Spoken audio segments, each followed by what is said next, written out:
Hello and welcome back to Everyday English News Podcast. I'm Danny. And I'm Tyla.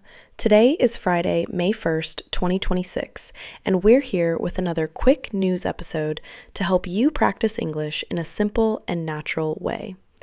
In case you have missed the morning 10-minute news, please head over to the morning news playlist to listen to it. Yes, please go if you have missed the morning news. In this episode, we'll go through important world news, AI updates, business stories, sports highlights, and global events. The goal is simple. Listen for just 10 minutes, understand the world better, and improve your English little by little every day. And before we begin, let us quickly introduce ourselves. Daniel is our calm explainer. He likes breaking down big headlines into simple words, so the news feels easier to understand. Nice intro of myself. And Tyla is our curious question asker. She asks the kind of questions many English learners may also have while listening. Exactly. So don't worry if some news sounds difficult at first. We'll keep it simple, clear, and useful. All right, let's begin with today's first headline. Our first headline comes from the United States. President Donald Trump has signed an end to an 11-week partial government shutdown. That means funding is being restored to many government services, especially Homeland Security. Yes, and for regular people, this kind of shutdown can affect government workers, services, security operations, and public confidence. So this is not just politics.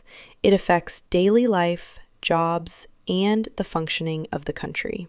The second headline is from Australia. Hundreds of people clashed with police after the murder of a 5-year-old Indigenous girl. That is heartbreaking.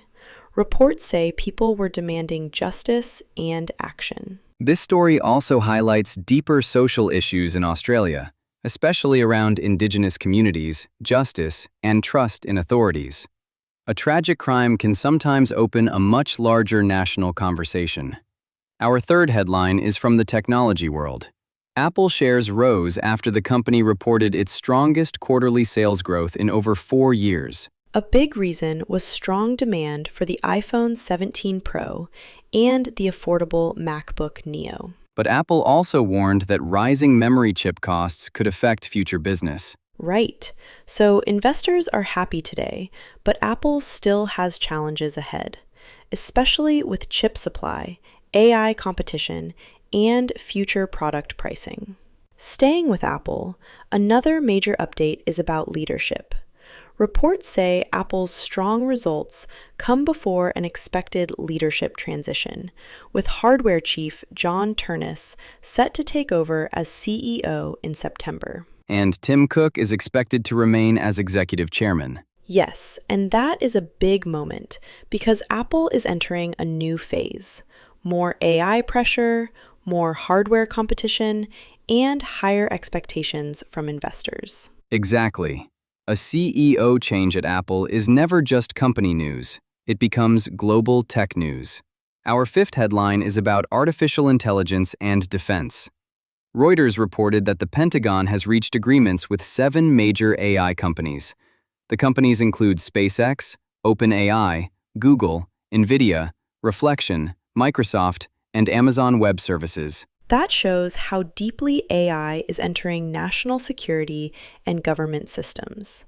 It also raises important questions about safety, responsibility, and how powerful AI tools should be used by governments. The sixth headline is about Qualcomm. Its shares jumped even though the company gave a weak forecast. Why did investors react positively then? Because investors are focusing on Qualcomm's future in AI chips, data centers, autonomous vehicles, and next-generation smartphones. So, the market is not only looking at today's numbers, it is also betting on where the company may go next, right? Correct. Our seventh headline is from Europe. Some European central bank policymakers are warning that inflation may be getting worse. Reuters reported that they may need to tighten policy, possibly as soon as June, if the outlook does not improve. In simple terms, that means interest rates could rise. Right. And also, when interest rates rise, loans, mortgages, and business borrowing can become more expensive. The eighth headline is from the sports and business world. Saudi Arabia is reconsidering parts of its global sports investment strategy. AP reported that this includes questions around live golf and other expensive international sports projects. Saudi Arabia is still focused on major sports goals, including the 2034 World Cup, but it appears to be narrowing its focus. So the story is not that Saudi Arabia is leaving sports. It is more like Saudi Arabia is choosing its sports investments more carefully. Our ninth headline is a quick sports roundup. This week is packed with major events. Reuters highlighted the Kentucky Derby, the Miami Grand Prix, European rugby semifinals, World Athletics relays, and big football matches in Europe. That is a lot of action for sports fans. Yes, and it gives us a useful English phrase, packed week, meaning a week full of events. Our final headline connects sports and climate. AP reported that extreme heat could affect players, fans, workers, and officials during this year's World Cup. And that is important because the World Cup is not just one match or one city. It is a massive global event with travel, stadiums, crowds, and outdoor conditions. Exactly. Climate is becoming a sports issue too. So, when we talk about the future of football, we may also need to talk about heat, safety, and scheduling.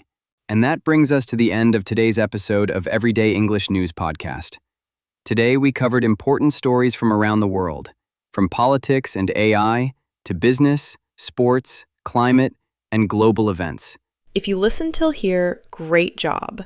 You just practiced English with real-world topics in less than 10 minutes.